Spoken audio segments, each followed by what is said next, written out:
Once upon a time, the synthesizer, an architect of ideas, stood before the blueprints of his future kingdom.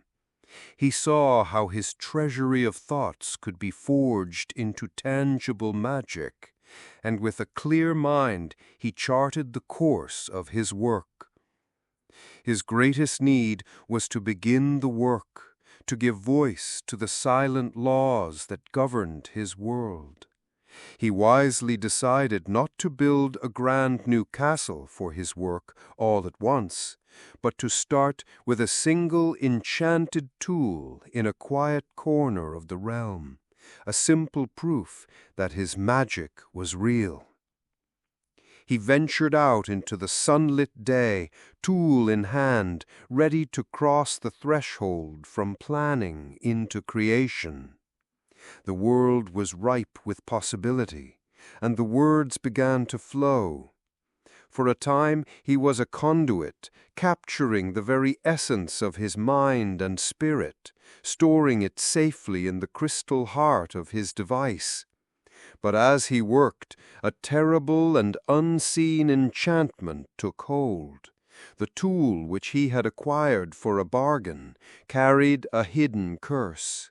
A distant, careless master had broken a promise, and with a word whispered across miles, the crystal heart of his tool went dark, turning his captured magic, his irreplaceable work, to nothingness.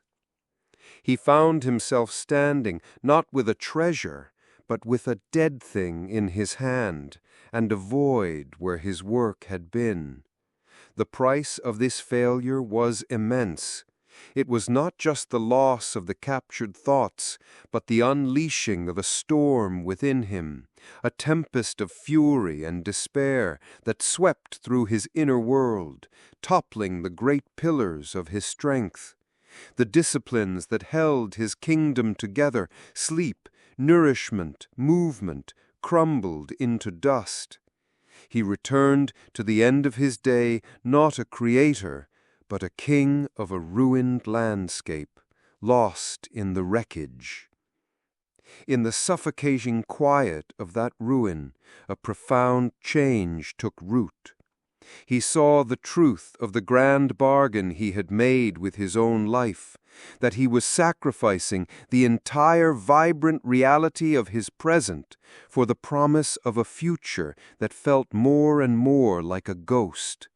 He was pouring all of his lifeblood into a venture that paid no dividends, and his soul was now bankrupt.